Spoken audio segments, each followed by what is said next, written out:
Item Number: SCP-016. Object Class: Keter. Special Containment Procedures. SCP-016 is to remain within the confines of a 5 by 5 by 5 meter room at all times, maintained at a temperature not to exceed 0 degrees Celsius. SCP-016 itself is to remain in the Petri dish in the containment cube at all times unless directed otherwise by Level 4 or O5 personnel. Full documentation of experimentation with SCP-016 must be submitted before and after samples and duplicates of SCP-016 may be taken.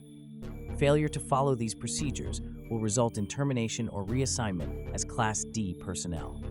Only authorized personnel may be permitted to obtain samples of and experiment with SCP-016 under BC-L5 containment conditions. If an outbreak does occur, despite following the aforementioned procedures, Directive-based personnel are to implement a Code Sigma lockdown and containment plan. Infected personnel are to be terminated on site by security forces wearing standard mission-oriented protective posture, anti-biological, and anti-chemical equipment. Should the infection not be contained after 48 hours, the on-site nuclear device is to be detonated. Remaining personnel are not to be evacuated under any circumstances. SCP-016 has been shown to survive for up to 6 hours on hard surfaces and up to several minutes in air. High-intensity ultraviolet light and high concentrations of orthophthalealdehyde solution have been demonstrated to be effective in disinfecting non-organic surfaces. Description: SCP-016 is a blood-borne pathogen recovered from a mine worker who injured himself while working in a deep coal seam.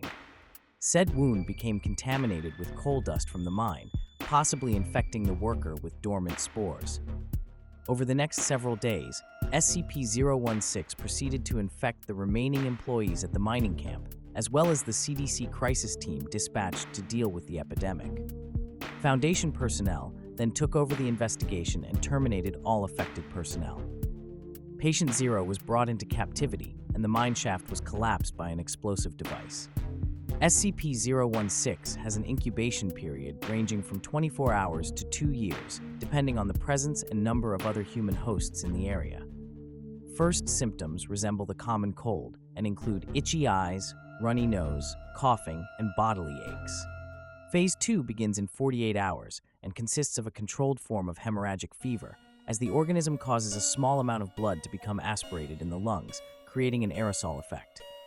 During Phase 3, the host crashes and bleeds out, bleeding profusely from every bodily orifice, including the nose, tear ducts, anus, skin pores, mouth, urethra, and in case of females, vagina.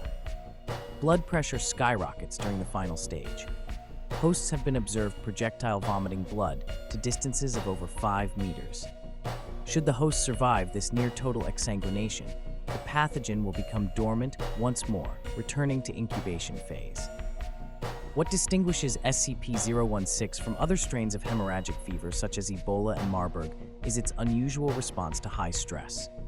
Should the subject undergo a high-stress situation, such as a life-threatening crisis, the organism will change its survival tactic from rapid reproduction to the rewriting of the host's DNA and stimulation of rapid cell division. Major physiological changes occur within the first 24 hours, with complete bodily reconstruction occurring within 2 weeks' time. Most hosts do not survive the process due to the heavy demands made on the body. An interesting side effect of the transformation is an increased aggressive urge. It is believed that this may be an attempt to maximize the spread of the virus in a manner similar to rabies. On another note, subjects who undergo bodily transformation no longer appear to exhibit 016's hemorrhagic properties. However, subjects infected by transformed hosts will still undergo the normal SCP-016 infection process. Addendum: Experiment log of SCP-016's transformative properties. Subject D-016-1. D-Class personnel infected by SCP-016. Upon first showing symptoms, subjects' quarters were slowly flooded with water over a 24-hour period. SCP-016 mutated into teratomorphic state, transforming subjects' lungs into gills. Subject survived for 2 more weeks as SCP-016 transformed its limbs into fins, caused its eyes to atrophy, and enhanced its sense of hearing into a cetacean-type echolocation ability. Subject was terminated by draining all water from its quarters, causing it to asphyxiate. Body was subsequently cremated without autopsy. Subject D-016-2. D-Class personnel infected by SCP-016. Upon first showing symptoms, subject's quarters were slowly flooded with water over a 24-hour period. SCP-016 mutated into teratomorphic state, causing subject to undergo rapid muscular growth and increased bone growth on knuckles. Subject then attempted to escape from confinement by punching through the reinforced steel door. Subject was not successful and died by drowning. Note: same situation, two different responses. Interesting. Dr. Subject D-016-3. D-Class personnel infected by SCP-016. Subject was previously a chemical engineer who poisoned his wife upon discovering her adultery. Upon first showing symptoms, subject's quarters were slowly flooded with water over a 24-hour period. SCP-016 mutated into teratomorphic state, causing subject to grow an unusual organ on his chest, consisting of a chamber and two separate tubes. Organ continued to take in water and swell in size, until Foundation personnel, realizing what SCP-016 may be attempting, terminated the subject by gunshot.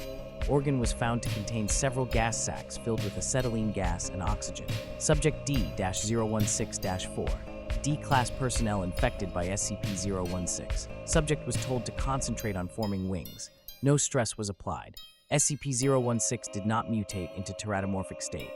Subject died of exsanguination during Phase 3. Subject D-016-5. D-Class personnel infected by SCP-016. Subject was told to concentrate on forming wings and placed in an acrylic box suspended 305 meters, 1,000 feet, above a mine shaft. A timer was placed outside the box, which subject was told indicated the time to release. SCP-016 mutated into teratomorphic state, causing subject to grow a tentacle-like organ on his left wrist, similar to a spider's spinnerets. Subject extended said organ through one of the box's air holes and extruded a strong, silk-like substance, which it then used to secure the box to the cable. Subject was terminated when the countdown reached 0 and the bomb detonated. SCP-016 represents an extreme biological threat due to its highly infectious nature and its capacity for rapid mutation under stress. This sentient microorganism not only causes lethal hemorrhagic symptoms, but also possesses the unprecedented ability to rewrite host DNA, leading to significant physiological transformations known as the teratomorphic state. The experimental logs demonstrate the organism's adaptability, as subjects exhibited a range of mutations, from developing aquatic adaptations to attempting escape through enhanced strength or generating potentially hazardous biological structures.